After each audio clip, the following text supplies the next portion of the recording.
Lord of the Oasis. Chapter 31, Scholar Hank's Expedition. In the Naran Desert, the sun remained scorching.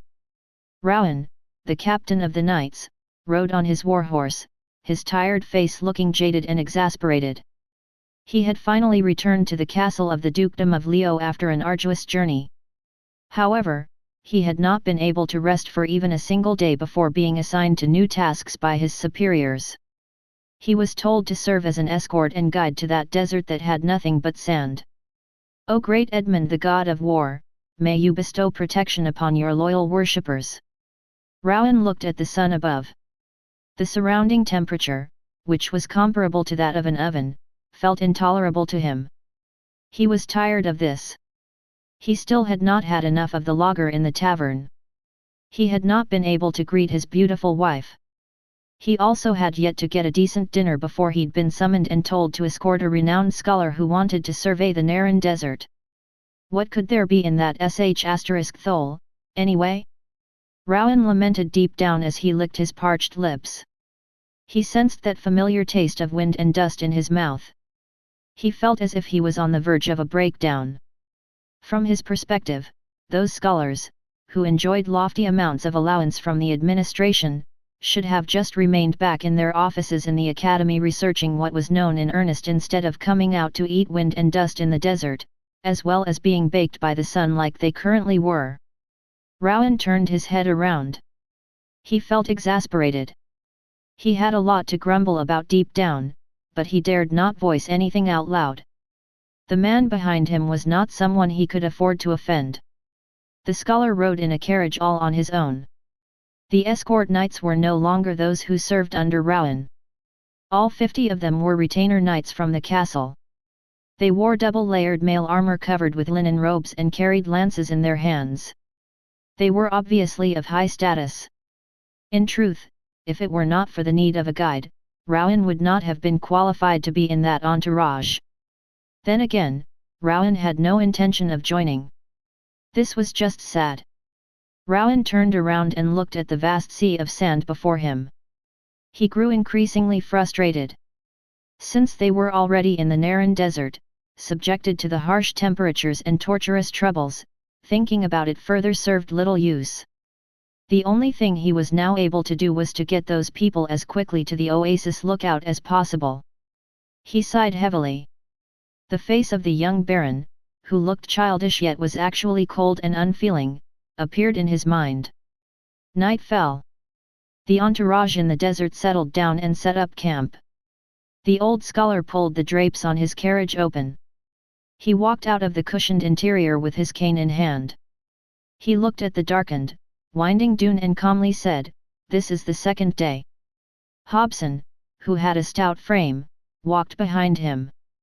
That man wore double-layered mail armor and a long sword at his hip. While it was easy to tell that the man was tired, his eyes remained spirited and vigilant. He was the true leader of the entourage on that trip and a knight titled by the dukedom. "Revered Scholar Hank, please do not worry." Hobson's voice was thick and mesmerizing. He continued from where the scholar left off. "According to our guide, we should arrive at the Oasis lookout tomorrow evening." "That would be splendid." Scholar Hank nodded. "Thank you for your hard work, Sir Hobson." Hobson smiled and said, "This was an arrangement made by Duke Cameron. I'm just following my orders." He turned around and looked at the deeper parts of the desert.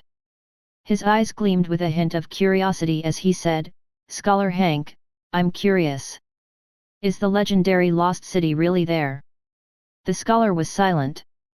The scholar turned to look at the deeper parts of the desert and the winding dune before them. He softly said, "That is uncertain." "Uncertain?"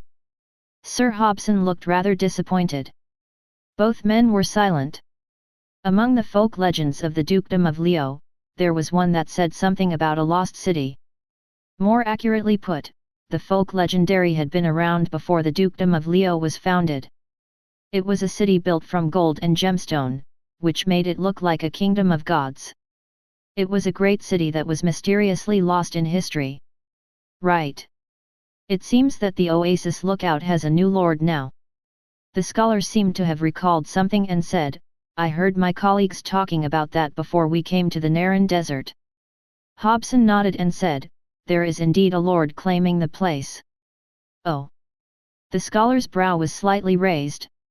His eyes looked on with some bit of disbelief as he asked, who has taken the place? I thought the greedy nobles would still have some sense in them.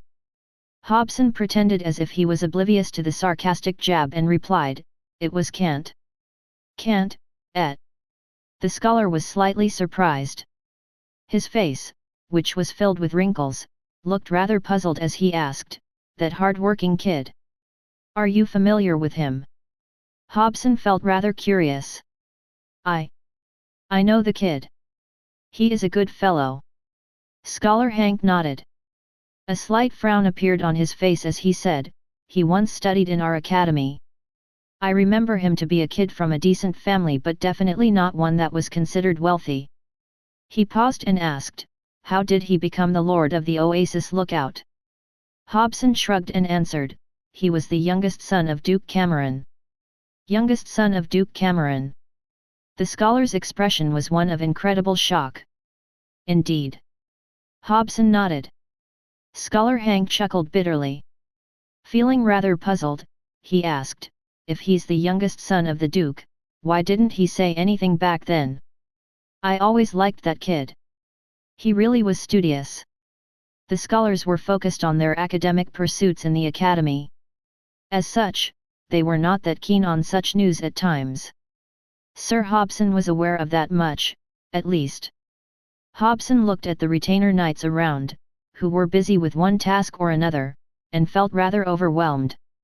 He said, Kant's mother was a princess of the Silver Platter Kingdom. The hell? Scholar Hank's expression became stiff. It took him quite a while to recompose himself. He looked at Hobson and asked in a solemn tone, is that true? Sir Hobson nodded. It is true. Both men were silent again. Scholar Hank sighed and held onto his cane.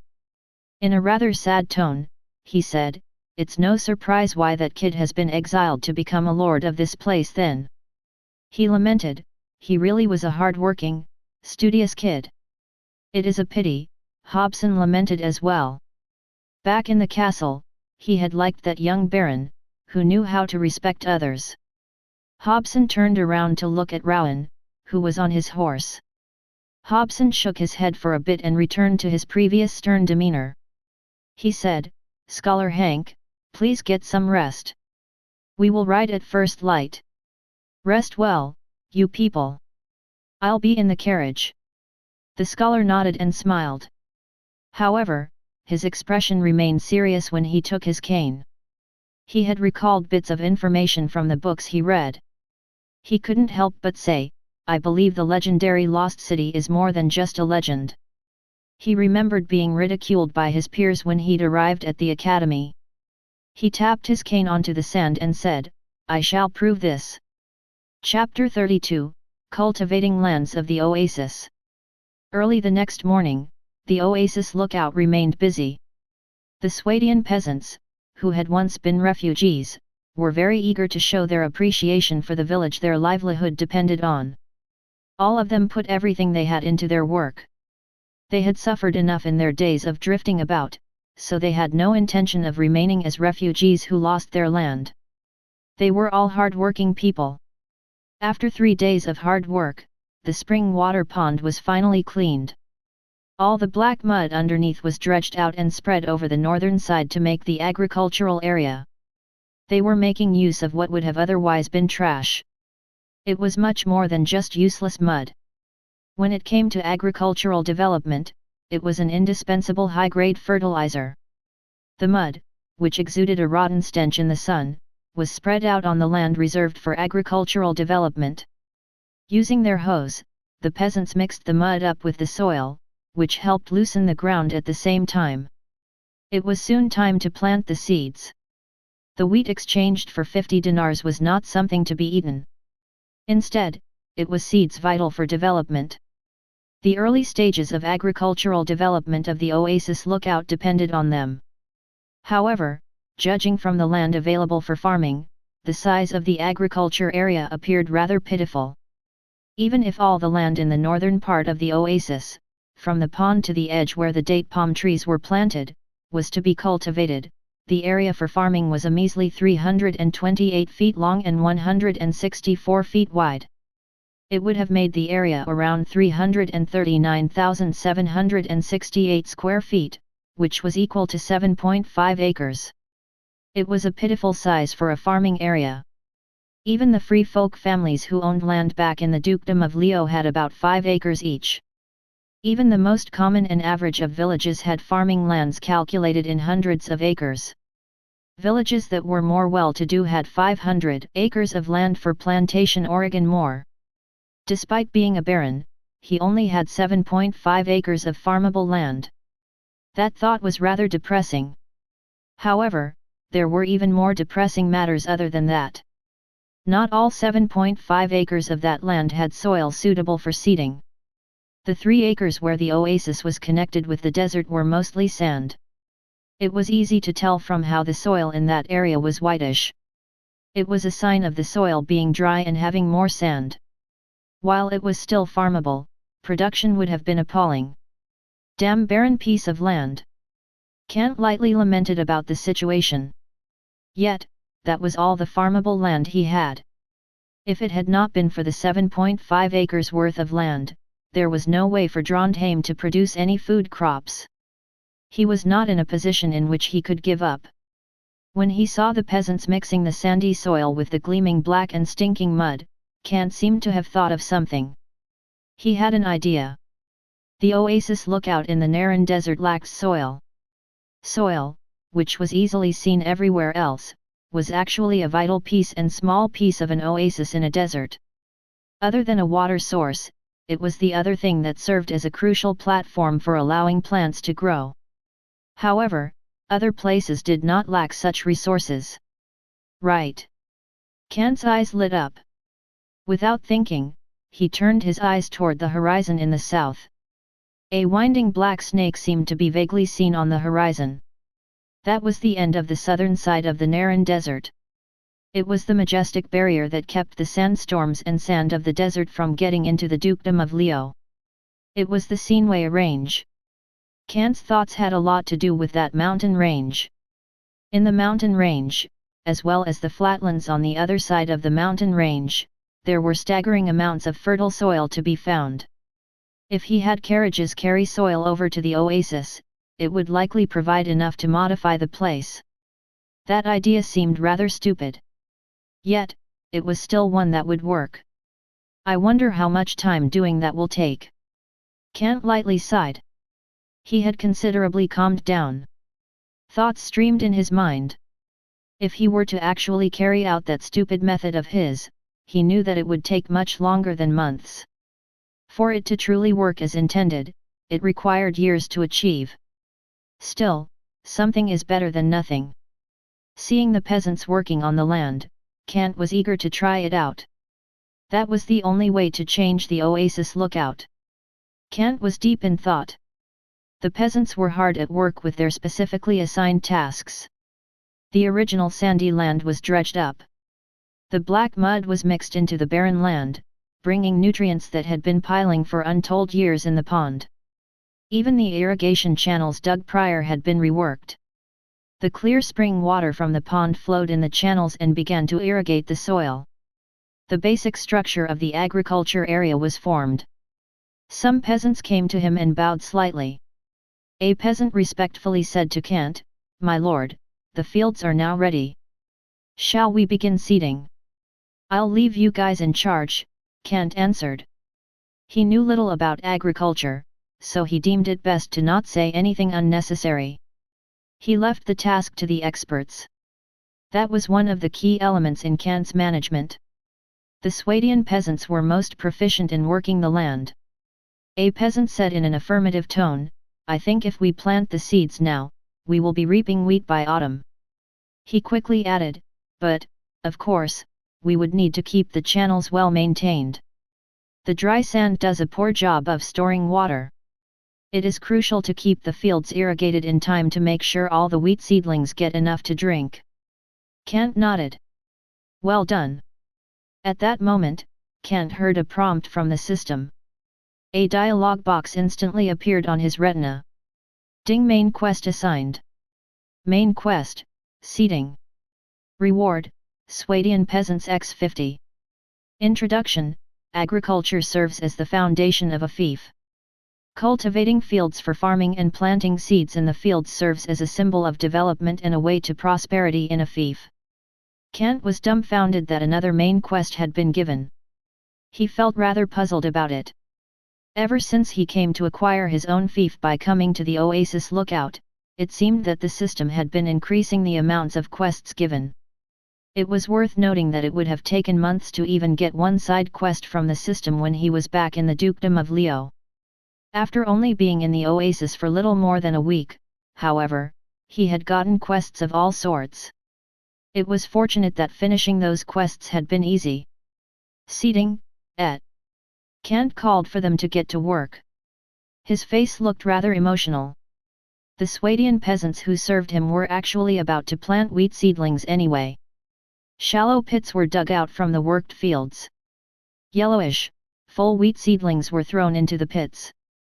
The peasants placed seedlings neatly in the pits as they walked the field. Some of them carried urns and watered them. All 7.5 acres of farmland were quickly seeded. A dialog box from the system appeared. Ding, after a round of hard work, you found that the fields are seeded. Main quest, seeding completed. Reward acquired, Swadian Peasants X50. Comments, peasants are crucial to working the fields. These experienced peasants will be able to perform a great majority of agricultural work. Of course, all of them, who have a lot of attachment to their homes, are willing to take up arms to defend their land. Another 50 Swadian peasants were acquired without him having to do much.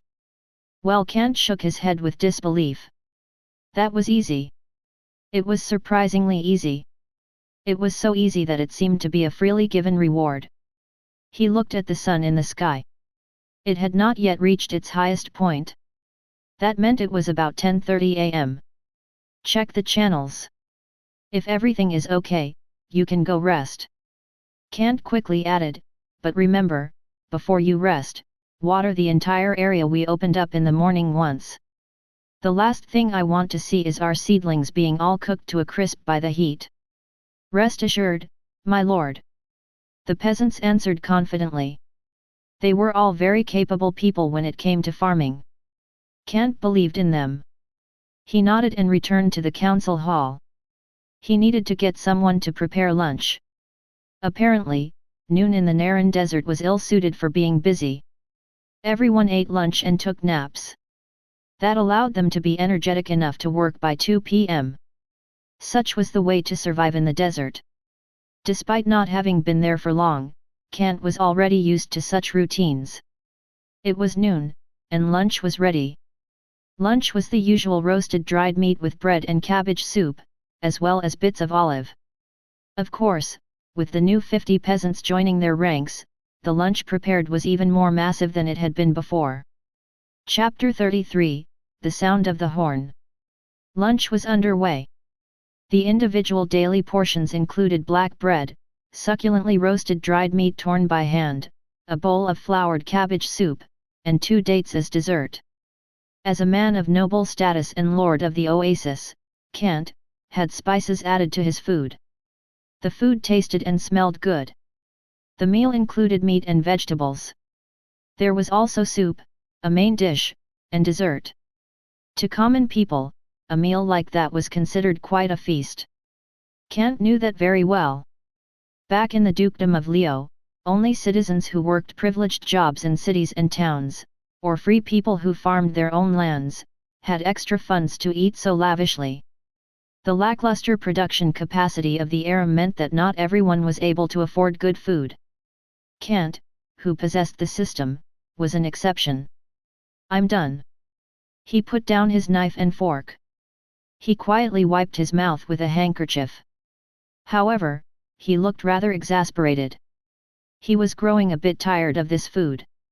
It was not it tasted bad.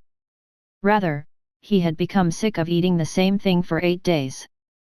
Even if his food had been something meticulously cooked with spices added, he had still been eating the same thing 3 meals a day for days. He felt as if his taste buds were protesting and demanding something different for a change. At the very least, he needed different types of food. Bread, dried meat, cabbage. There were also sun-dried dates.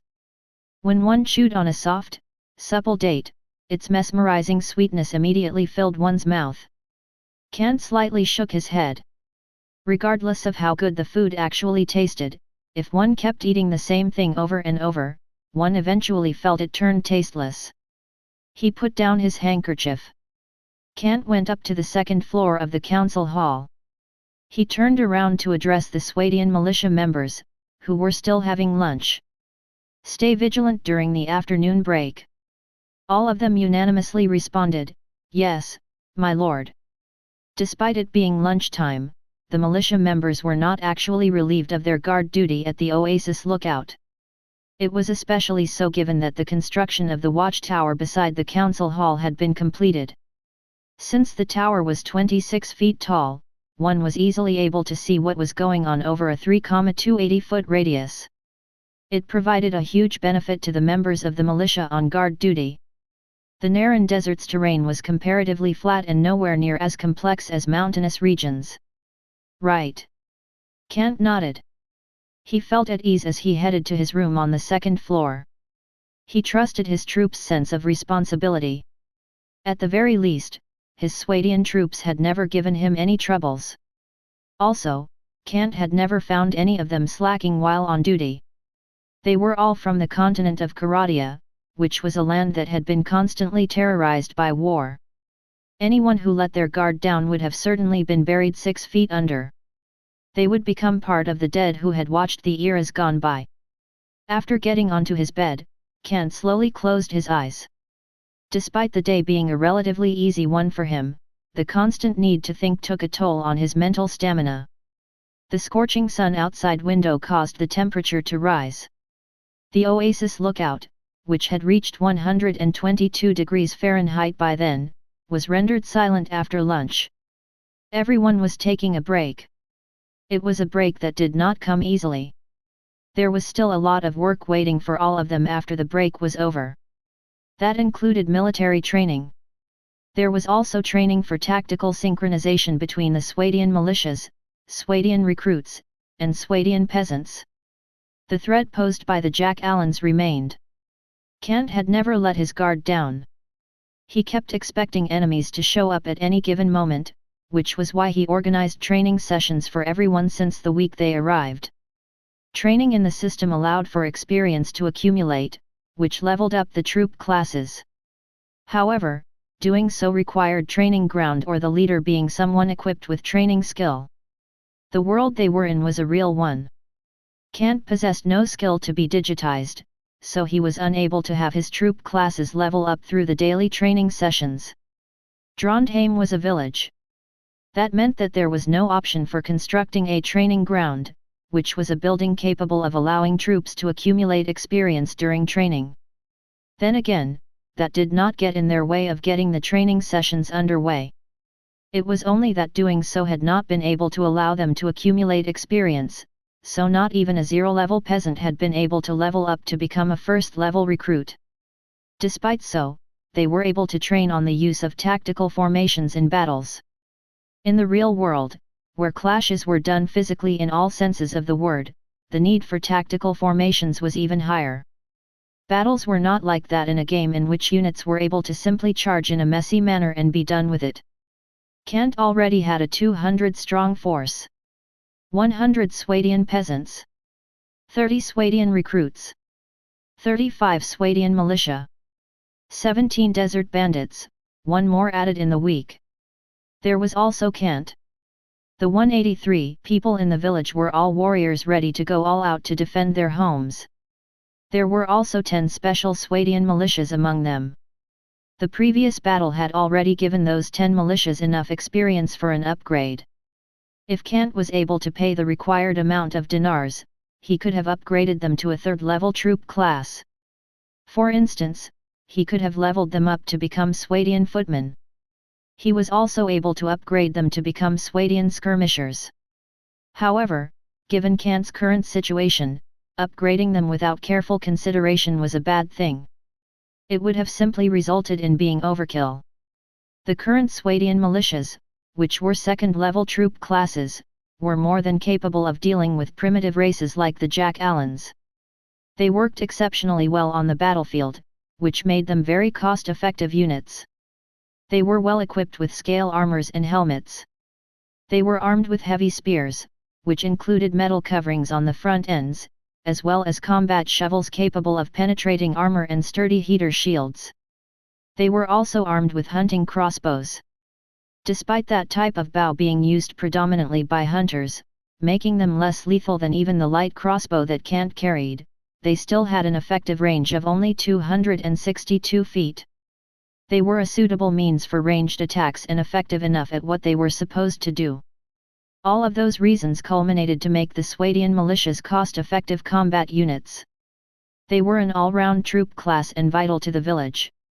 Even in the regular battlefields in the Kingdom of Swadia, if they were to just hunker down and relied solely on their defensive capacities, the militias formed a temporary line of defense capable of withstanding powerful enemy charges. Their value shone through extremely brilliantly when dealing with the likes of Jack Allans. Kant had thought about it many times before. If the Jack Allan tribe attacked them a second time, it was bound to cause a change in terms of fundamental qualities of the Trondheim's forces. More peasants would have been upgraded to become Swadian recruits. At the same time, more Swadian recruits would have been upgraded to become Swadian militias. Then, there were the Swadian footmen, which were troop class that was even more formidable. Kant saw war, which was often the thing most people feared, as a means to further his development. The system was something that sustained war by fighting wars. The so-called peaceful development was just something that was said before one claimed success to fool the enemy into a false sense of security. If Kant had 100 Swadian knights, he would have declared war on that Jack Allan tribe without a second thought. Cavalry units were known for their high mobility. Swadian knights added to that by being a terrifying force on the battlefield. Those units would have easily skewered entire Jack Allan forces by simply riding on that flat desert and putting them down between the dunes. It was a pity that he did not have 100 Swadian knights among his forces. Woo-woo-woo-woo. Out of nowhere, the low sound of a horn was heard. Kant was still steeped in thought when he heard the sound. It was as if the sound shook his soul. What's happening? Kant immediately opened his eyes. He was instantly wide awake.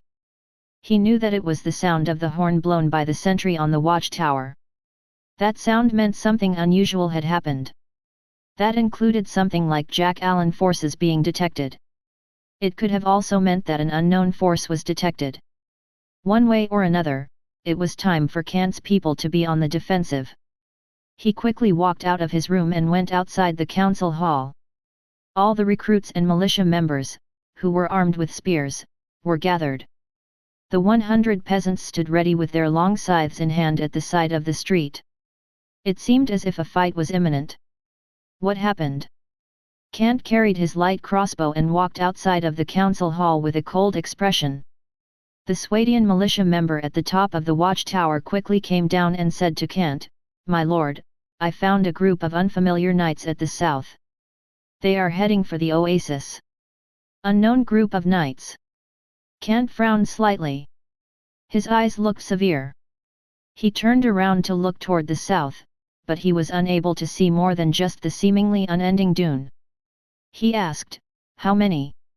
The militia member answered, "It was 50 knights and a carriage." Yet. Kant nodded, but he frowned even harder after hearing that. There was no way Jack Allans had cavalry units among them. Even if they did, they would not have been seen in the south. That was the direction of the dukedom of Leo. It was Kant's hometown. It was a dukedom that prized martial prowess more than anything else, and a human nation sporting the strongest knights. "Everyone!" He waved and ordered, "Prepare for combat." "Yes, my lord." Everyone seemed in high spirits. Kant was not about to let his guard down simply because the group of knights was from the dukedom. It was worth noting that nobles of the dukedom clashed among themselves due to reasons pertaining to fiefs and wealth. Skirmishes were often seen being fought between the nobles. As such, he shouted to the street, telling the 17 desert bandits who were riding the desert horses, "You all, head out and scout what is going on out there. Do not engage. Return at once when you're done." "Yes, my lord." The desert bandits all nodded. Scouting was what they were most proficient in. The desert bandits kicked at the bellies of their horses. All 17 of them rode out, dispersing throughout the sea of sand. Chapter 34, Hobson's awkward situation. The stout war horses galloped on the southern side of the Naran Desert. The expeditionary team from the Dukedom of Leo rode across the dune at high speeds. "The oasis should be in front of us." Rowan rode on his horse at the front. His gaze stayed on the horizon before him. He breathed a sigh of relief deep down. "If things go well, we should be able to reach the oasis lookout in half an hour." He had finished the early stage of his mission as a guide. Rowan sighed and wiped the sweat from his forehead. His eyes were filled with exasperation. "Is the job done as soon as we reach the oasis lookout?" "Pfft, please." Getting to the oasis lookout was but the first stage of the expedition. There was a second stage. After that, there was a third and probably more to come. All of that included venturing deep into the desert to seek out unknown, strange regions. It meant that they would likely have to venture deep into parts that had never been explored by the forces sent out by the dukedom 10 years ago. *T, this is just great. Rowan rolled his eyes as he thought about how unlucky he was. When he turned around and saw those elite-looking retainer knights sporting deadpan faces, Rowan knew enough to hide all the negative signs from showing on his face. He was not able to afford to get on the bad side of any of those people. Rowan was just the captain of a small platoon of knights. Those retainer knights, on the other hand, were members of the Knights Corps. The difference in status between him and them was too great. That was especially so in the case of Sir Hobson, who rode right in front of the carriage. That man was a knight through and through, as well as a noble. There were less than 300 knights like him in the entire dukedom. Such a knight was riding not far away from Rowan, which made him feel extra pressure to do things right. Then again, all of that had little to do with him. As the guide, Rowan only needed to pay attention to his job and lead the way. A retainer knight approached him while he was still having those chaotic thoughts running in his head. The knight said in a dull voice, "Sir Hobson wants to have a word with you to discuss the route." That retainer knight behaved without any sense of decorum, but Rowan was used to it. Rowan cursed deep down, "Damn you." However, he wore a smile on his face and nodded as he replied, "Understood." He turned his head to look behind him. Sir Hobson was looking at him. Sir Hobson nodded, so Rowan pulled his reins. He turned his horse around and respectfully asked, "How can I be of service, sir? How long will it take to reach the oasis lookout from here?" Hobson spoke in a plain tone instead of a haughty one. Besides, the man was a knight. One of the basics of being from among the nobles was to have a sense of decorum. "That, will probably take about half an hour." Rowan quickly added, "We'll be there soon." "Half an hour?" Hobson nodded as he gazed forward. He looked somewhat relieved. The journey through the Naran Desert had been very tiring, even for a man like him. "Relax, Sir Hobson. If we can find anything on this expedition, we'll be getting an extremely great reward when we return." A rather croaky and old voice was heard from the carriage. Scholar Hank lifted the blinds on the carriage. His eyes were gleaming as he said, "Trust me." "Of course, Scholar Hank. Your knowledge shines like a pearl in the dukedom of Leo." Sir Hobson nodded since that was the reason he had been willing to follow the scholar all the way out there. The Lost City. The name itself symbolized untold amounts of treasure. In fact, he was also there due to his status in the dukedom. He was a member of the nobility. Hold on. Hobson's expression looked somewhat severe. He raised his right arm and said, "Something is out there." Sheeing. The sound of long swords being drawn was heard throughout their caravan. Rowan drew his sword before he even realized it. He quietly gulped. The glimmer of shining metal was seen everywhere. The retainer knights had drawn their swords and stopped their horses to vigilantly look around. They all knew that the Naran desert was filled with many dangers. Hobson gazed around the land before him with a rather severe expression. He slowly said, "Squad 1, Squad 2, fan out and scout the flanks." Understood. The 20 retainer knights at the flanks immediately responded. They soon fanned out with their horses, whooshing away at the dunes to their flanks. They spread out further in pairs, forming scouting parties of greater effectiveness. They were efficient because they were a standard knight's corps.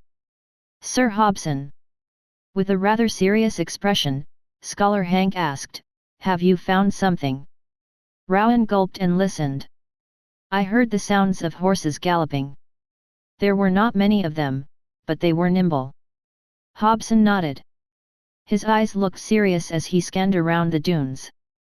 He quickly frowned and said, "They are moving about in the dunes. They are likely light cavalry units." "Light cavalry?" Scholar Hank frowned and looked around in disbelief. "How could there be light cavalry around these parts?" Hobson frowned slightly and replied, "That is what intrigues me as well. After all, the Naran desert was a barren place. Cavalry? That was absurd." It was worth noting that it was even difficult for people to survive in the desert, let alone war horses, which were expensive and required great care. They would not have been able to survive in such a place. Besides, not every horse out there was worthy of becoming a war horse. Gallop, gallop, gallop. While they were steeped in thought, hasty galloping sounds were heard at the dune before them. The 10 retainer knights behind Hobson headed forward with their swords drawn. All of them looked fierce. However, given that they had been trained as formal knights at a young age, there was no fear seen on their faces. A light cavalry unit emerged from behind the dune on a horse. 6 retainer knights were seen closely following behind that light cavalry unit. It seemed that due to being chased by the retainer knights, the light cavalry unit had run in desperation right into them. Hobson subtly frowned. He found the light cavalry unit to be rather ill-equipped, both in terms of armor and weapons. However, the lightly armed man was able to travel at remarkably high speeds, even causing the retainer knights to have trouble following him. It seemed that the distance between both sides was actually being widened. If it had not been for them being around, the light cavalry unit would have probably escaped somewhere in the dunes. "Look out, sir!" The retainer knights had their swords drawn as they kicked their horses' bellies to hasten them.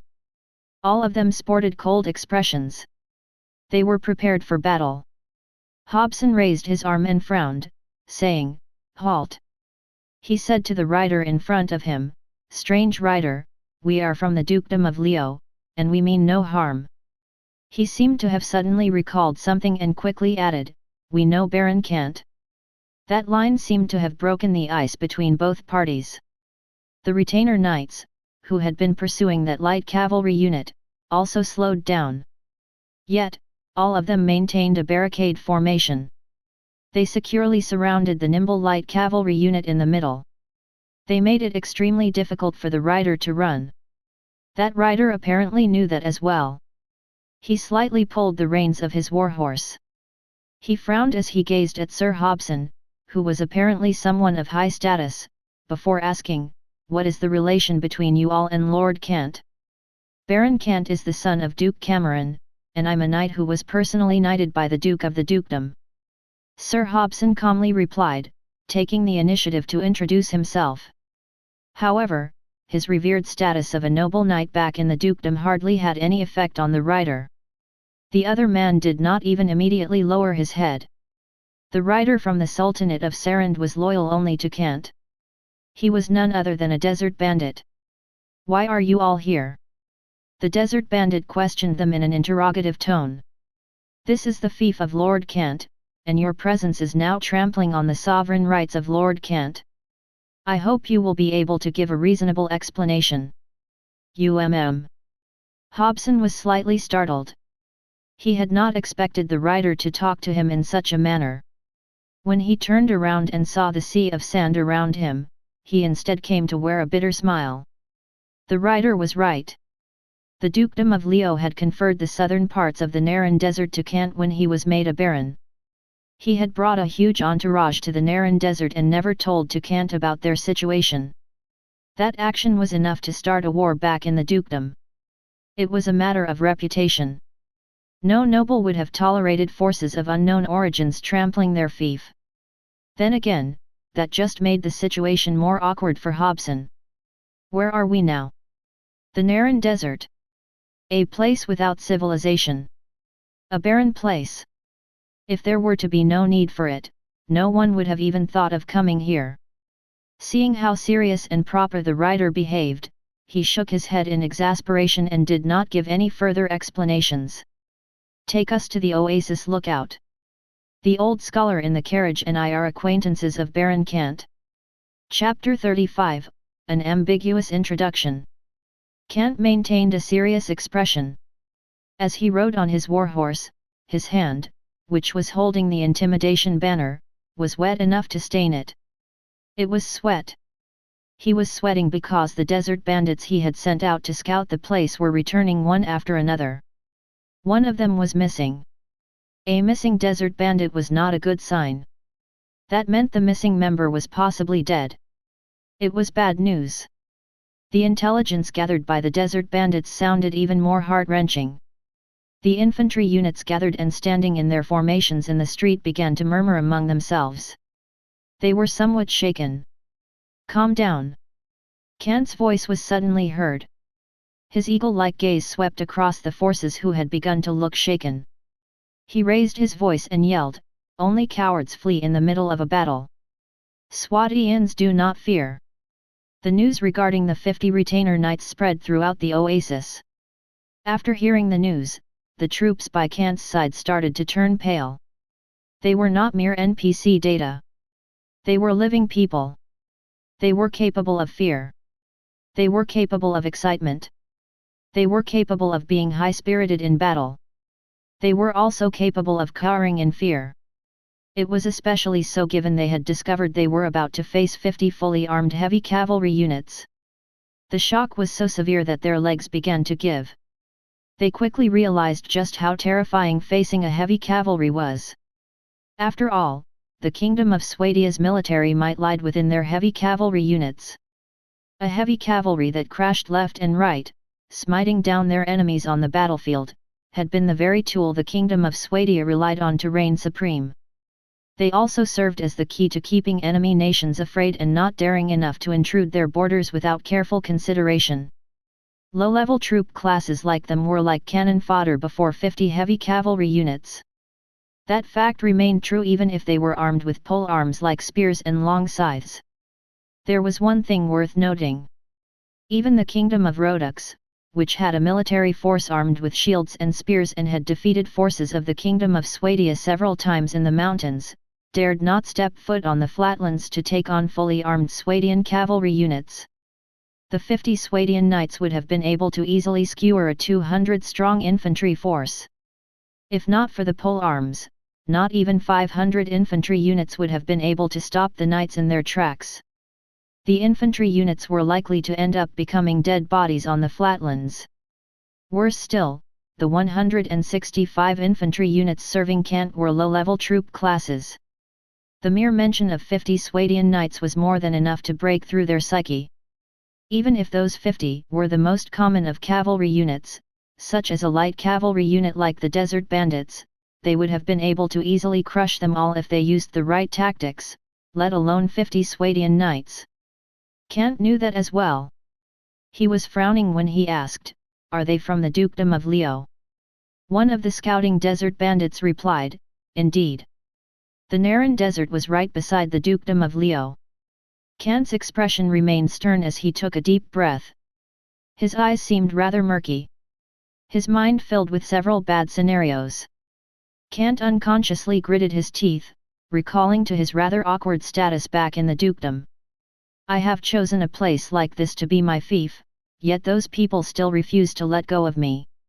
Some of the nobles back in the dukedom would have liked it very much to see the youngest son of the duke dead. What should we do, my lord? The Swadian troops all looked at Kant. Their eyes were filled with dread. The knights were different from the Jack Allans. The Jack Allans were just a ferocious primitive race with little intelligence to speak of. The troops were able to clash head-on with them without any problems. The 50 knights seemed a small number, but they were still a force to be reckoned with. All of them were fully armed. They were all well trained. They were equipped with the best equipment money could buy. They consisted of a terrifying force capable of easily crushing Trondheim.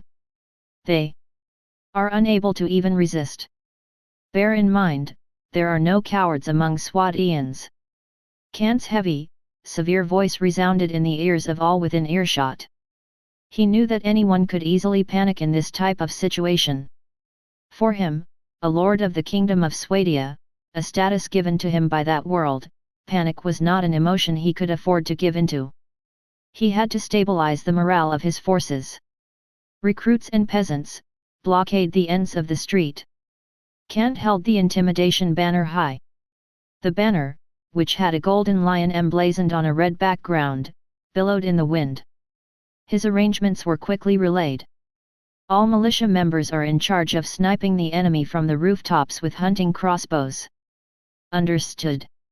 After hearing Kant's orders, the troops instantly responded loudly. While all of them still looked shaken, their morale was somewhat restored as Kant gave his orders and made arrangements.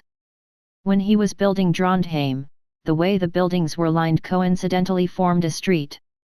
The cluster of tightly packed buildings formed a fortress-like layout, making it rather easy to defend. At the very least, they did not need to fight the knights head-on on the flatlands outside. He was done with his arrangements. Both ends of the street were packed with infantry units throughout the entire 32-foot wide street. The Swadian recruits were placed at the forefront with their 2 3-foot-long spears extended outward. The Swadian peasants served as reinforcements right behind them with their long scythes. They were assembled in a crude phalanx formation. The militia members were standing by on the rooftops at the side with their hunting crossbows. Not only were they capable of shooting, which would have messed up the enemy's offensive formations, but they also were able to leap below to help maintain the line of defense if things went south on the street. With the continent of Karadia being constantly at war, infantry units were more than familiar with battles. Everything was ready. Even the people from the Rivaden trade caravan, who were all currently based at the grocery store, showed up. The leader of the trade caravan, who wore mail armor and was armed with a flanged mace, brought 6 of the escorts and the 12 sentries with him. He stood right behind Kant. They were all standing by waiting for orders. They planned to help with the defense. Lord Kant, the Rivadenian trade caravan is willing to participate in this battle. We await your orders. The leader spoke in a forthcoming manner. Kant nodded and smiled before saying, "Thank you." Although the escorts and sentries of the trade caravan consisted only of first and second level troop classes, at the very least, they were still a fighting force. It was best if they were able to help out with defense at such dire times. Given the situation, Kant was not in a position to be picky. Time passed. The sun was setting. The light of dusk was struggling to stay around. Stars began to appear in the darkening sky. It is quite a familiar scene. Kant narrowed his gaze, recalling what happened 8 days prior. That was the hour when he used Rowan and the knights to destroy the Jack Allen tribe that had taken over the Oasis lookout. That was an exhilarating battle. However, the situation was now reversed. He had become the one defending the Oasis lookout at such an hour. He was now in the role of those pathetic beings waiting for the other party to strike. This feels **TTY. Kant clenched his fist. He waited quietly for their last stand to come.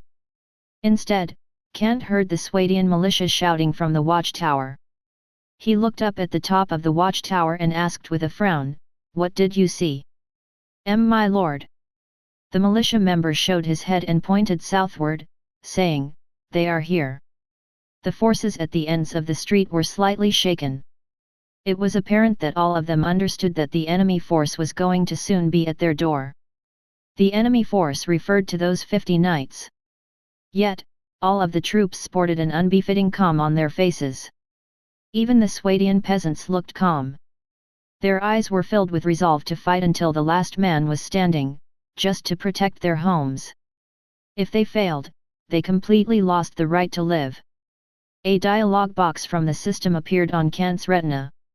Ding, side quest assigned. Side quest, form an alliance. Reward, rain of arrows, 500 Viager marksman, x3 waves. Introduction, the darkening sky is bringing danger with it. It is fortunate that an elite force is coming. You could choose to ally with them and make it through this predicament. It was a side quest. Can't quickly read the introduction. His expression immediately stiffened. Form an alliance? He was somewhat puzzled. At the same time, he was feeling both doubt and shock. The system's introduction of the quest was rather ambiguous, but he saw a looming danger in it at the same time. It was a warning from the system. The darkening sky is bringing danger with it. Can't read the line to himself. He again read the next line. An elite force is coming. Choose to ally. Those were the keywords, and they made Kant's heart race. He suddenly seemed to have realized something. At the same time, a noise was heard at one end of the street. It was the sound of a horse hurriedly galloping toward them. There seemed to be someone returning. Kant turned to look in that direction. It was the desert bandit who had been missing. Chapter 36, Misunderstanding. The desert bandit who had been missing was right in front of him. However, the soldiers guarding the end of the street did not make way. Instead, all of them held onto their weapons tightly, pointing all the spears and scythes outside and glaring at the desert bandit with angry eyes. The rage in their eyes was so intense that it seemed as if their eyes were about to shoot fire. The 16 desert bandits inside the street behaved the same way. They were all quite angry. That was because the 50 retainer knights, who were wearing mail armor covered with linen robes, appeared on the dune not far away. They were all waiting at the dune. It was apparent that they had a guide bringing them to the oasis. That guide was none other than one of their own. It was that desert bandit. He was now a traitor. Hold on, let me explain. The desert bandit anxiously explained, I'm not a traitor. He had instantly noticed the wrath on the faces of those soldiers and knew what had made them all so angry. Shut up. That's not a reason for you to bring the enemy here. Someone responded angrily at the end of the street. That caused all of the other soldiers to respond, agreeing with what that soldier said. Even the militia members on the rooftops aimed their hunting crossbows at him. They only needed to pull the triggers to send bolts flying at that desert bandit. The hunting crossbows had an effective range of 98 feet. The short, thick bolts were able to easily penetrate leather armor. I need to see Lord Kent. That desert bandit broke out into a cold sweat. He realized just how careless he had been. It had been a wrong move to bring all those strangers, who were knights with an extremely high combat capacity, to the Oasis lookout. He did not even actually know if those strangers were actually acquaintances of Kent. However, there was nothing else he could have done but report the matter to Kent. No way. The soldiers before him shouted unanimously and angrily. All of them glared with intense wrath at the desert bandit, who they perceived to be a traitor and nothing else. Let him through. However, Kent's voice was heard behind them. His voice sounded steady. His voice sounded strong. With the immutable might of those of high status, he said, I believe in my men. Troop classes provided by the system would never betray him. Lord Kent. The soldiers turned their heads around in shock. Kent, who was holding on the banner emblazoned with a golden lion on a red background, was standing behind them. The 16 desert bandits standing behind him glared at their former comrade with deadpan, cold expressions. They held on tightly to the javelins in their hands. If they so fancied, they would have been able to throw that deadly weapon at him within a second. Lord Kant, I'm absolutely not a traitor. The desert bandit gulped, but his eyes suggested that he was touched by Kant's willingness to trust him. He quickly reported, the forces from the Dukedom of Leo was led by a man named Hobson, who was responsible for escorting a scholar named Hank. They are here to look for the legendary Lost City.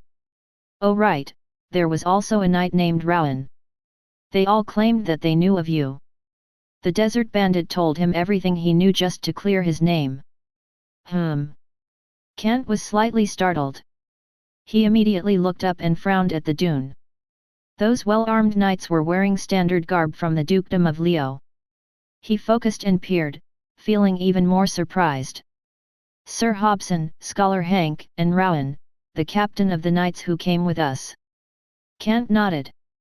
He looked somewhat relieved. It was all a misunderstanding. Despite having recognized those three acquaintances, he did not immediately tell his troops to let their guard down. The warning from the system remained in his mind. The darkening sky is bringing dangers with it. He was entirely quite sure if the danger mentioned by the system referred to those retainer knights before him. Then again, it was something easy to confirm. At least, it was not all that difficult for Kant. Make way. Kant gave his order and brought all 16 desert bandits with him as he walked out of the street. Be careful, my lord. Despite the soldiers before them having made way, they all still cast a doubtful gaze at that desert bandit. They were still distrustful of that man who had brought all those people to their village. That was true even though the man had once been one of their own. That desert bandit had behaved in a rather awkward manner. He was the one who brought all those men there, yet he was utterly unsure of their relationship with Lord Kant. If both parties were friends, or, at least, mere acquaintances who met several times in the past, there was not a problem. However, if they were to an enemy of Lord Kant back in the dukedom and made such excuses just to crush the weak and small Trondheim, he was completely a traitor. My lord. He opened his mouth trying to explain, but he chose to hang his head low. There was nothing else to explain. Relax, those are my friends. Kant smiled. His expression was a calm one. He and the other desert bandits got onto their horses. Kant said to that desert bandit, "Get back in line. There is no need to think about it anymore." That line made the meaning of Kant's words very clear. "Thank you, merciful Lord Kant." That desert bandit was overjoyed. He immediately nodded and got back in line on his horse. The soldiers on the street no longer glared at him with vengeful eyes. Their expressions returned to being calm. A desert bandit, who was older than most of the others, shot a look at that desert bandit, who had just gotten back in line. He gruffly said, "Use your brain a little from here on out. If the ones you brought had been the enemy, you would have been a traitor. I shall be careful from here on out." That desert bandit nodded. He looked rather ashamed. Kant smiled and did not say anything else. He rode forward with the desert bandits. 3 knights from the top of the dune rode in their direction as well. "Revered Baron Kant, it is quite a pleasure to see you so far away from the castle of the dukedom." The leader was Sir Hobson. He was a knight who had been knighted personally by Duke Cameron of the Dukedom of Leo. His estate and fief were not far away from the castle. The two of them knew of each other. "Sir Hobson." Kant smiled. His tone was polite yet charismatic. He glanced at Rowan, who dared not speak much at the moment, and nodded. "Captain Rowan, we meet again. The aid you provided last time was very useful. You have my thanks." The aid referred to was when Kant used the knights to attack the Jack Allen tribe at the Oasis lookout. There was no way Rowan would have forgotten that. However, he also remembered that he had given the Baron a look and rode off with his knights immediately after they were done. Oh! Rowan gulped. In a submissive and respectful manner, he said, "It was an honor to be able to serve you, Baron Kant." He had lost all the arrogance he had before. There was still a knowledgeable scholar of high status, as well as a knight who was also a noble, right beside him. Kant simply smiled. He held no grudge against Rowan.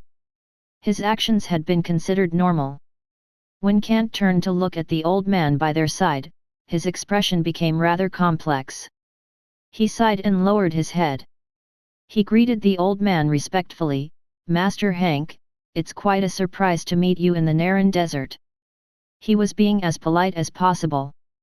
His tone was very respectful. Scholar Hank sighed lightly and replied, "Baron Kant, life is full of surprises." "It is." Kant nodded. Both men were feeling rather overwhelmed. Just a month ago, the two of them had been studying the many books in the academy. Hank was a scholar. Kant had been one of his students. Furthermore, he had been one of Han's favorites for being the most hard-working one among the students. "It is quite a surprise." Scholar Hank sighed as he looked around the place. "This is really quite a bad place to be." "Yet." Kant nodded. Kant said to Scholar Hank, "Actually, I'm quite intrigued that you came all the way out here. The harsh environment of the Naran Desert might quite a toll on your body." "The Lost City." Scholar Hank said in a rather excited tone, "I've come searching for it." "The Lost City." Kant slightly frowned. As the most hard-working of the students in the academy, Kant had read many books regarding that topic. However, the conclusion he arrived at was that the Lost City was but a ridiculous myth. It was a legend that never existed. He shook his head and shrugged. "This man has nothing but sand. There will be something." Scholar Hank was not discouraged. His old face looked determined. "I'm 67 years old. If I don't find ways to prove what I believe in now, I won't be able to come all the way out here when I get really, really old." "Your spirit is quite admirable." Kant slightly lowered his head. That was a measure of respect a junior showed to a senior. However, Kant disapproved of such a course of action. He deemed the legend to be a farce. He did not believe they would discover anything.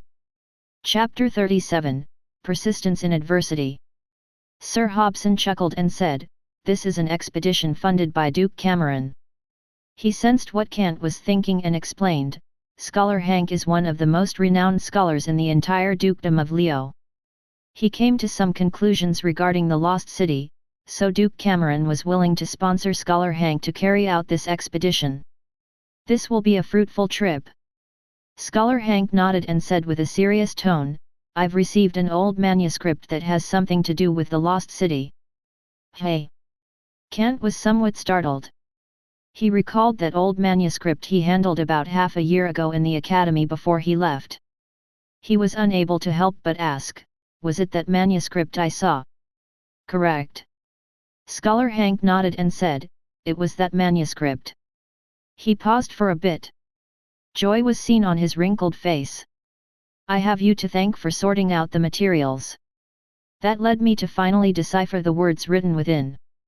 There was a line of utmost importance regarding the Lost City." "What was it?" Kant eyed the scholar with a serious expression. Even Sir Hobson, who was by the scholar's side, as well Captain Rowan, who took to staying mum behind them, was unable to help but stare at that renowned old scholar of the dukedom. "When the sun rises again, the golden holy city shall blossom anew." Scholar Hank spoke slowly and with a serious expression. He deliberately worded it slowly to allow all to hear him clearly. It sounded rather mesmerizing. The line itself sounded like a prophecy of sorts. Scholar Hank paused for a bit and added, "That line was something written in the manuscript. After deciphering the line, I was certain that the golden holy city mentioned in the book was referring to the Lost City." "That's shocking to hear." Sir Hobson sighed lightly. As someone who was learned in literary arts, he was able to tell how mighty those words had been. As for Captain Rowan, he dared not say anything. His status was far below the three before him. "It is quite shocking."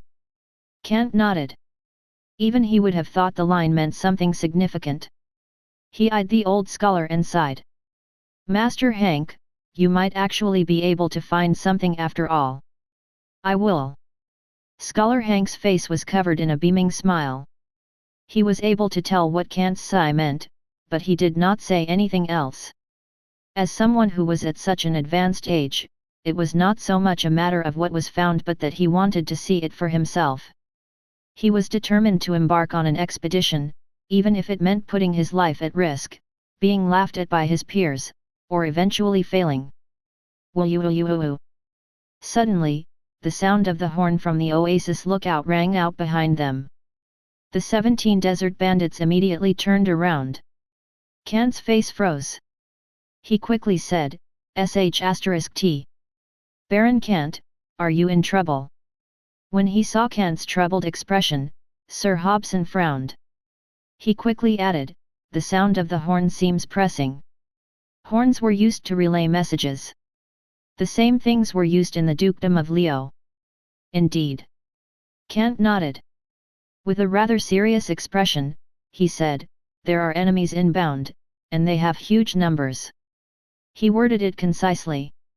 In truth, Kant had no idea just how large the enemy forces were. According to what was told by the system's introduction and hearing how pressing the sound of the horn from the watchtower was, there was no doubt that there were many Jack Allens. Captain Rowan was unable to help but ask that given his prior experience. As someone who fought alongside Kant before, he knew that the Oasis lookout, which was vastly different from what it had once been, was an oasis they had taken from a Jack Allen tribe. It seems like it. Scholar Hank nodded and said, "Jack Allens have lived in the Naran Desert since ancient times." Sir Hobson smirked and said, "If it is the Jack Allens, I think that we could help." The group of retainer knights behind him consisted of a 50-strong heavy cavalry platoon. Even during battles fought back in the dukedom, such a force served as a main force. There were more than enough to take on 50 primitive Jack Allens. "You have my thanks, Sir Hobson." Kant realized that the system meant for him to ally with Sir Hobson's forces. The verbal agreement was made right there and then. The system saw the side quest to was completed. "Ding, you have finished the side quest through painstaking efforts." Side quest, form an alliance is completed. Reward acquired, Rain of Arrows, 500 Viegir Marksmen, x3 waves. Introduction, you made an alliance with the elite force, raising the probability of making it through the predicament. But remember, alliances are fleeting. The only one you can truly trust is yourself. A dialogue box appeared on his retina. A golden card hovered in Kant's mind, seemingly waiting to be used. Countless people were depicted on the card. They all seemed to be drawing their bows and firing ahead. Kant was able to tell what the card meant by coupling what was drawn with the description of the thing called Rain of Arrows.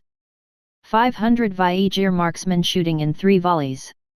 Kant licked his lips. His eyes were filled with determination. This looks fine. The Viegir marksmen were one of the 2 strongest troop classes available in the system. The other comparable class was the Rhotic sharpshooter, which was a class of terrifying crossbowmen known for their extremely effective range and devastating damage potential. The Viegir marksman class, on the other hand, was known for its very high rate of fire and extremely effective range, making them human machine guns on city walls. If they took effective vantage points and were provided with an ample amount of arrows, they were easily able to show their enemies what true terror was like. In terms of scale, raining down arrows over a vast area was also what that troop class did best. Even Swadian knights, who were the best when it came to fighting on land and clad from top to toe in metal alongside their horses, needed to suffer a certain amount of casualties before they took down a huge force consisting of Viegir marksmen. "Come to my village." Kant turned to Sir Hobson and Scholar Hank and said, "It's a small place, but it's still quite defensible." "We'll do just that." Sir Hobson nodded. The 50 retainer knights behind him followed as well. Those knights were all reserve units. If they performed brilliantly on the battlefield or possessed extraordinary powers, they would become knights envied by many. If those things happened, it brought them one step closer to becoming a noble. Everyone left the dune and headed toward the Oasis lookout. The soldiers remained puzzled. Those people, who were thought to be enemies just moments ago, suddenly became allies. If one truly thought about it, one would have found the situation rather laughable. That was perhaps caused by miscommunication in terms of intelligence. Then again, the true enemy was about to show itself. The Swadian militia members on the watchtower quickly descended. They looked rather serious and worried. A militia member quickly went over to Kant and reported, "Lord Kant, a massive number of Jack Allens has been detected on the northeastern side. The initial speculation is that they are about 2,000 of them, and they are moving very quickly. They will probably reach the Oasis lookout in 20 minutes. 2,000 Jack Allens." Kant's brow slightly furrowed into a frown. He sounded rather parched when he had spoken. That number was rather frightening. Even Sir Hobson, as well as Scholar Hank, who was walking with a cane, looked serious. The sheer number of Jack Allens was no longer something that was easily compensated with superior quality. Even those 50 retainer knights, who were all heavy cavalry units with formidable skills, were not equipped to easily penetrate the formations of the Jack Allens. The best tactic to take at the moment was to simply not fight at all. In Kant's perspective, those Jack Allens were heading straight for the Oasis lookout. For him, avoiding a fight was not a sound option. If he chose to yield, that meant the Jack Allens would once again take over the Oasis lookout. His Trondheim, his fief, his village. At the moment, it would have meant he lost everything. Ding. Side quest assigned. Side quest, persistence in adversity. Reward, dinars x 1000, reputation x 500, honor x 1. Introduction, the darkening sky brings with it a brutal battle. Your ability to defend your village depends on your persistence. Please believe in yourself. The most excruciating of persistence shall create miracles. A dialogue box was seen on Kant's retina. It was none other than a newly assigned side quest. Chapter 38, a red banner emblazoned with a golden lion. A new side quest was assigned. Instead of excitement, Kant's expression looked rather stern. Sir Hobson, who had not been in the Oasis lookout for long, looked even more serious than Kant was. 2,000 Jack Allens. He frowned slightly. His eyes looked fierce. The difference in numbers is just too great. It was not 20 or 200 Jack Allens they faced. It was 2,000 Jack Allens. It was a terrifying number that could swallow up all 50 retainer knights right there and then. From the looks of things, if both parties clashed head-on, it was a battle the humans were destined to lose. Things looked grim. Are those forces all from some large-scale Jack Allen tribe? Scholar Hank, who was holding his cane, said, "If there are 2,000 Jack Allens, that is not a number a small tribe could have easily amassed." The old scholar was not versed in militaristic affairs. However, when it came to tactical analysis, his mind remained as that of a scholar. Indeed. Kant nodded, not bothering to hide anything. His mind blitzed about with thoughts. He truthfully said, "We found a large-scale Jack Allen tribe north of the Oasis lookout. That place had at least 2,500 Jack Allens. If I'm not mistaken, these are definitely bastards from there. It's definitely them." The direction and numbers all indicated that they were from that Jack Allen tribe. Worse still, they were moving out en masse. They were determined to wipe out the human forces occupying the Oasis lookout. They're out for revenge. We need to be careful with tactics. Sir Hobson was quiet for a while before saying, "We need to crush those Jack Allens in the least costly way. We need to cut down on casualties that may occur on our side. We need to be careful." Scholar Hank nodded in agreement. "You have my thanks." Kant pressed his hand against his chest and bowed solemnly. The way the two men spoke meant that they intended to intervene in the matter. In truth, they could have simply chosen to leave when facing an assault from 2,000 Jack Allens. They would not have needed to consider what Kant's thoughts were. They had no duty whatsoever to help Kant defend his territory. Their mission was to escort Scholar Hank in the Naran Desert expedition. If the Oasis lookout is taken over, I guess my expedition would end here. He sighed and gave a bitter smile. He looked at Kant's young yet determined face and felt pity for the young man. Then again, I couldn't bear to see the best student of mine lose his place without a fight. Sir Hobson nodded and said, "Furthermore, that's not to say that we've lost any chances of winning. We'll need to give all we've got." Kant nodded solemnly. They did not say much, but he had taken what was offered to heart. This was timely assistance in an hour of distress. Seeing Kant's expression, Scholar Hank and Sir Hobson nodded. At the very least, they both liked Kant. "We shall lay out the battle plan." After speaking, Sir Hobson looked at both Kant and Scholar Hank and added, "This is not a battle we can afford to lose." They still had a decent fighting force. The 50 retainer knights were 50 heavy cavalry units. They were all well-trained, well-armed, and eager to fight. Working with the troops currently garrisoning the Oasis lookout, which was a force of about 200 units, it improved their chances of taking out those primitive, crude Jack Allens. Unlike the Jack Allens, they were a fighting force from a civilized world. They had proven that point 10 years ago. A force from the Dukedom of Leo, consisting of 2,000 units, had overwhelmed the entire southern part of the Naran Desert back then.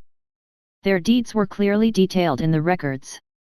Back then, in the southern part of the desert and the Sinway Range, there had been over a dozen large Jack Allen tribes. Furthermore, hundreds of smaller tribes were scattered around. All of them had been wiped out without fail. But things were different now. They clearly had a disadvantage in terms of numbers, so they needed to carefully consider the plan to win the upcoming battle. Their strategies needed to be sensible.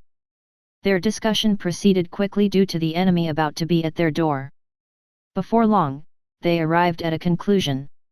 "In that case, your forces shall guard the Oasis, Baron Kant," Sir Hobson said. "I will lay low with the retainer knights behind the dune. When the fighting becomes intense, we will crush the enemy in the shortest amount of time and throw all of them into a panic." "That is a good strategy." Kant nodded in agreement. He trusted his Swadian infantry units guarding the ends of the street at the village. He knew there would not be any problems at all. That was what Kant guaranteed to Sir Hobson. "I will remain here." Scholar Hank nodded and tapped his cane on the sand beneath his feet.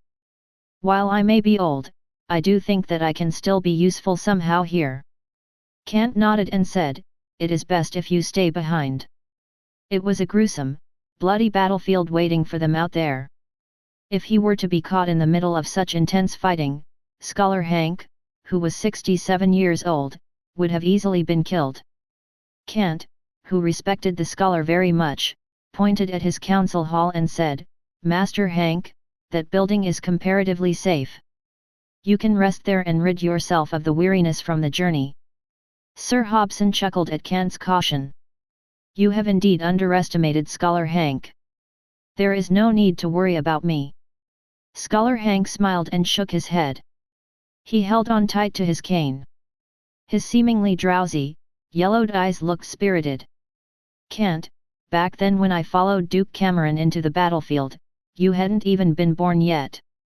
Is that so?" Kant wanted to offer some words of comfort. Scholar Hank looked so old that it seemed a strong gust of wind would have been able to blow him away. Suddenly, news came from the watchtower. "Lord Kant, enemy inbound." The militia member in charge of the sentry duty at the top of the watchtower looked out and anxiously shouted, "They are readying themselves behind the dune and getting into formation. They will probably strike at any given moment. Please get ready as soon as possible." The enemy had arrived. It was an enemy force that consisted of 2,000 Jack Allens. "Let's go." Sir Hobson gathered the knights and rode out. The 50 retainer knights, all of whom wore double-layered mail armor covered with a linen robe, quickly rode out with their leader. The stars were dazzling. The moonlight above was brilliant. The militia members on top of the watchtower saw tightly packed jack-allans behind the northeastern dune getting ready. Howls and screeches were heard throughout the desert.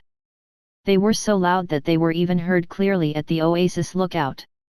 "Here they come." Scholar Hank frowned slightly as he looked at the dune to the northeast. He remembered what was written in the records. He said to Kant in a low voice, "If we can resist the first wave of the jack-allan assault, we will be halfway through winning the battle." "I understand." Kant nodded. The primitive jack-allans had no tactics or strategies to speak of. They simply charged messily.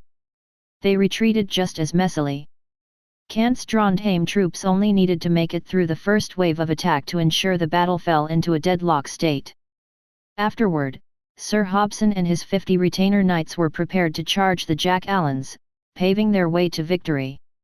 Heavily cavalry charges were extremely lethal.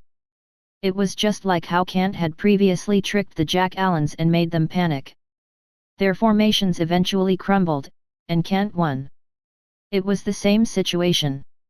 Herd mentality was a terrifying thing. As long as a breakdown was seen in their ranks, those jack-allans, which had never been trained in battlefield tactics, would crumble altogether. "Hoo!" Croaked howls were suddenly heard. A strong jack-allan holding a two-handed bat-leax was seen standing on a dune. "It's the jack-allan chieftain." As he spoke, Kant felt rather parched. That chieftain held his two-handed bat-leax high.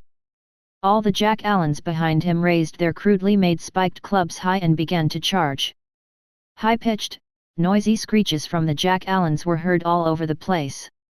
In the dark of night, nothing but bloodlust could be seen in their green eyes. "Raise your weapons and be ready to take on the enemy." Kant took a deep breath. His expression looked extremely serious. He held the banner in his hand high. The red banner with a golden lion emblazoned billowed in the wind. Intimidation. That was the strongest item Kant currently had in his possession. That was where his confidence in winning the upcoming battle lied. "This can't be." Even Scholar Hank looked shocked and shaken as he stared at the golden lion on the red banner with a dazed expression. He muttered, "The banner is a sacred item." The jack-allans charged. A mystical aura enveloped the area after they were within a certain distance of the Oasis lookout. Something happened on Kant's side as well. The Swadian troops guarding the ends of the street of Trondheim were very high-spirited. The battle had begun.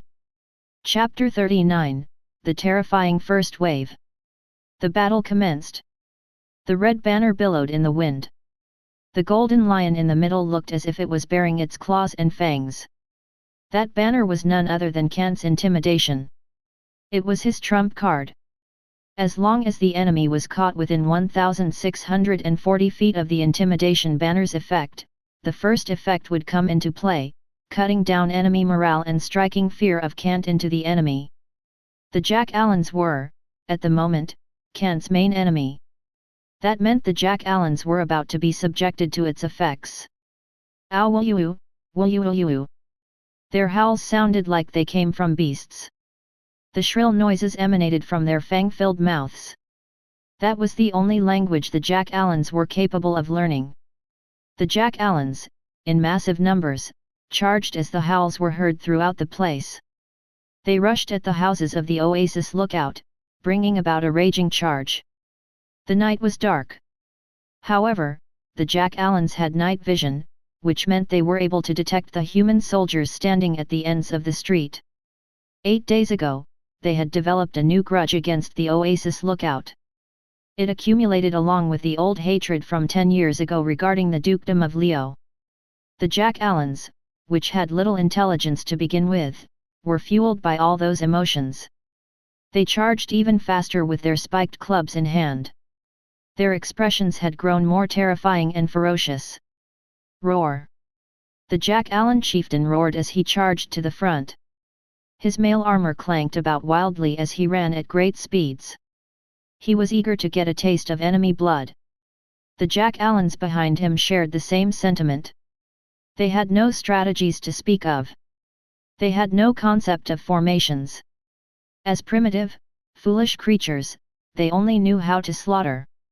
Suddenly, something else happened. As they continued to charge, getting increasingly close to the Oasis lookout, their minds began to waver. The same thing happened with the Jack Allen chieftain. His green eyes were filled with brutality and ferocity. However, that was not all his eyes displayed. There was also a hint of fear of the human soldiers. They were now just 1,640 feet away from the Oasis lookout. The intimidation banner had begun to work. Its effects had been activated.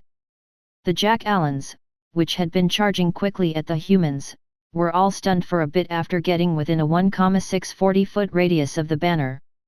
They continued to charge, but all their ferocity and wrath were lost. Their morale was instantly diminished. Worse still for the Jack Allens, their method of combat needed strong, explosive morale more than anything else. Once the morale diminished, bad things followed. It worked the same with the Jack Allens. For Swadia! Neat, high-spirited shouts were heard throughout Trondheim. The soldiers standing ready at the eastern end of the street, stared down at the charging Jack Allen troops with resolute expressions. Along with panic seen deep in their eyes, there was also psychological readiness for a grim future. If they were not able to survive, they saw nothing else to do but give it their all. The soldiers were at the eastern end of the street. It was the location the 2,000 strong Jack Allen forces were heading. It was where a bloody slaughter was about to happen, as well as where the stench of blood was going to be thickest. Only 30 Swadian recruits were standing at the forefront of the street with their shields raised and spears extended from the cracks between the shields. The tips of their spearheads gleamed. Behind them stood 60 Swadian peasants. They physically sealed off the 32-foot wide street off in tightly packed formations. They raised their long scythes and faced forward, trying to form a tight defensive formation. They were determined to make themselves into a force able to make the mouths of their enemy bleed with a single bite. That was not the only formation put in place. Kant had 35 of his best second-level troop class standing by at the rooftops. Their loaded hunting crossbows were readied and capable of shooting bolts at any given moment. Heater shields and heavy spears were laid down right beside them. They armed themselves with the combat shovel, which was better at fighting up close and personal. They were doing so to prepare themselves against any Jack Allen that managed to climb up to the rooftops. These were all traditional Swadian houses. As such, they were about 9.8 feet tall. Even with the triangular roofs taken into account, the height was still within 11.4 feet tall. It was not that much of a barrier against the Jack Allens. "They're here." Scholar Hank spoke with a deep voice, which turned Kant's attention forward. Kant narrowed his gaze on the enemy as he held his light crossbow. The Jack Allens were close enough that he could smell their stench. It was a stench that belonged only to the Jack Allens. As they rapidly charged, the Jack Allens covered the 1,640-foot distance in no time. Black shadows filled the place. It was as if they were floodwater overcoming a dam, threatening to engulf everything before them as it gushed. The Jack Allens were about to break into the Oasis lookout and flood the soldiers at the end of the street in mere moments. Shoop, shoop, shoop, shoop. The sounds of bowstrings being let loose and bolts streaking through the air were heard. The triggers had been pressed. Be it Kant or the militia members on the rooftops, they all attacked at the same time without being given an order. Iron bolts were instantly seen flying toward the enemy. Blood splattered among the Jack Allens who were at the very front. The tips of the iron bolts easily pierced through their hide, tearing at the muscles beneath the layer of fat under their skin. It ruptured their blood vessels and left deep wounds on their bodies. "Oh ow!" Shrilled howls were heard. The eyes of the Jack Allens shot at the front glittered with bloodlust. The shots from the hunting crossbows had yet to cause lethal damage against the Jack Allens. Still, there were exceptions. 4 Jack Allens who had likely been hit in vital areas. They slowed and dropped to the ground. They were quickly stomped on by the Jack Allens charging from behind without mercy. Whimpers were heard before they were snuffed out. The charge had been a success. The 4 who dropped to the ground were but a casualty, like a drop of water in the ocean to the 2,000-strong Jack Allen forces. However, that was still like pouring oil into a pan. Morale was at an all-time high. The red intimidation banner with a golden lion called billowed slightly in the wind. The eyes of the Swadian recruits guarding the end of the street, who were already close enough to stare into the eyes of the Jack Allens, glittered with excitement. The 4th effect was activated. Enemy casualties on the battlefield boosted the morale of the friendly forces. All hail Swadia! The recruits shouted. The ferocity derived from courage allowed them to give it their all, leaving them all with determined expressions. The odds were further stacked against the Jack Allens. The Jack Allens fiercely crashed into the formation at the end of the street. Bang! Bang! Bang! Bang! Bang! Sounds that resembled something heavily hitting wooden boards were heard. In actuality, it was the Jack Allens frenziedly crashing into the spears and seemingly sturdy shields at the end of the street. They were using their bodies and spiked clubs to try and break through. The Jack Allens' charge was truly insane. Despite there being spears and long scythes right before them, they came crashing down without hesitation. Crack, crack, crack. The sounds of wood being snapped were heard. The Swadian recruits at the forefront painfully whelped. The entire formation was right before Kant's eyes. The Swadian recruits had backed up 4 or 5 steps before they finally stopped. The 12 Swadian recruits at the front taking on the enemy head-on had already dropped dead to the ground. The recruits were holding their shields steady with their left shoulders, extending their spears through the cracks between their shields with their right hands. The peasants behind them helped by holding the spears of the recruits, enabling the weapons to stay steady against the enemy's power. They still suffered massive casualties as the Jack Allens tore at them. Shields were cracked and shattered, and spears were broken. More than 20 Jack Allens were brought down by the spears and long scythes, but the formation seemed to be on the verge of collapse. The edge provided by sheer numbers had completely overwhelmed a strategy of superior quality. If it had not been for the intimidation banner, which continued to billow without any winds blowing, boosting the morale of the Swadian troops and urging them to advance, morale would have probably suffered a sharp drop among the troops holding the street after being dealt with such a horrifying charge. All of them had been living people. In the name of Swadia, hold the line! Kant's voice was heard shouting throughout the street. However, his voice fell onto deaf ears. The place was drowned with shouts and noises of slaughter by any remaining recruits and peasants, as well as howls from the Jack Allens. All of those sounds drowned out any orders given by Kant. The Swadian recruits were struggling to keep the formation in place.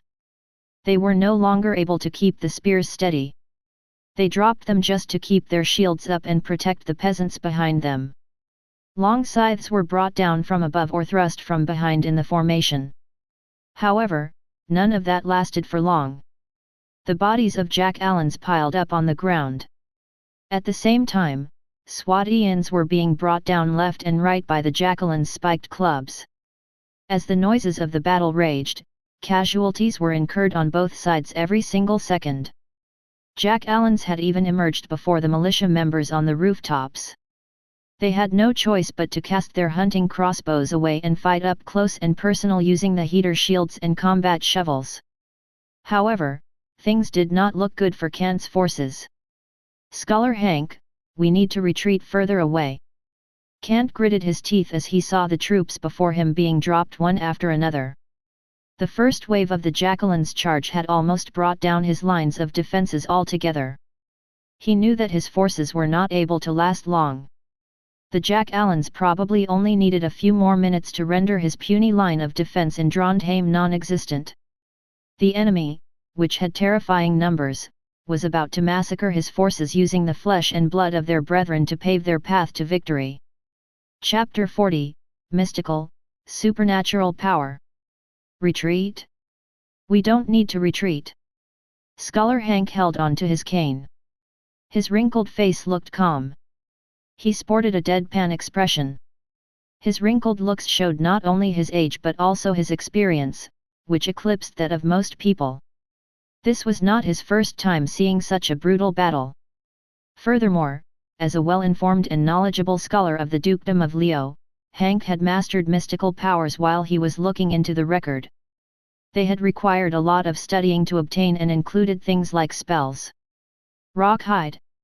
He tapped the ground lightly with his cane. A brown glimmer swept away from Scholar Hank. The Swadian recruits, who had been struggling to hold the line, were shrouded by the brown light. It seemed as if they were covered with brown stone. Although the layer was thin, it allowed them to stand stubbornly as if they were constructs of stone. Even though they were being hammered by the spiked clubs of the jack-allans, causing the layer of stone on their skins to crack, but were able to tough it out instead of just spitting blood and immediately dropping to the ground. It was the work of a spell cast by Scholar Hank. Is this? Kant was stunned. He extended his hand intending to drag the scholar away, but he immediately halted. Level 1 Earth Elemental Magic, Rock Hide. Scholar Hank wore a faint smile. His eyes shone with pride as he elaborated, I have gotten to expert level with this spell. It is capable of allowing the troops to withstand 5 heavy impacts from the jack-allans. It is equivalent to giving each of them fine-scale armor. That is really something. Kant subconsciously gulped. The Swadian troops at the front were no longer backing away from the jack-allans' fierce impacts. They had even stood their ground and regrouped. They formed a defensive formation and continued to strike with their spears and long scythes. The troops, who had stabilized their line of defense and put the formation back together, were being caught in a momentary deadlock. It was attrition warfare from then on out. The place had become a mill of the flesh and blood. It was like a slaughterhouse grinding lives down. The night sky seemed to permeate the stench of blood from the slaughter. As long as a side was unable to keep up with the attrition and had fear strike their hearts, the momentary deadlock was bound to be broken. The side overwhelmed with fear faced slaughter by the winning side. Fighting on battlefields was extremely brutal. I never thought. Kant slightly shook his head. He smirked and said, Master Hank, you are actually a mage. When Kant was studying in the academy with Scholar Hank, he had always thought the old man was a high-level scholar and nothing else. Kant had never seen any signs that Scholar Hank was a mage. Scholar Hank chuckled and replied, while I'm indeed a senior scholar of the academy, I'm also an honorary mage in the Association of Mages. I don't understand. That's like 2 different worlds to me. Kant shook his head and kept the smirk on his face. I'm really surprised. He was well aware of the so-called Association of Mages. For Kant, he only knew what he had seen in the records. The true Mage Tower was on the side of the castle, which was forbidden ground for Kant. Despite being the youngest son of the Duke, he was deemed unqualified to venture inside. Thus, he had been unable to learn more about the place. Instead, he had chosen to learn in the academy. The Association of Mages is extremely strict with their selection of mages. That much is no secret. Scholar Hank was able to sense Kant's dejection from the tone of his voice.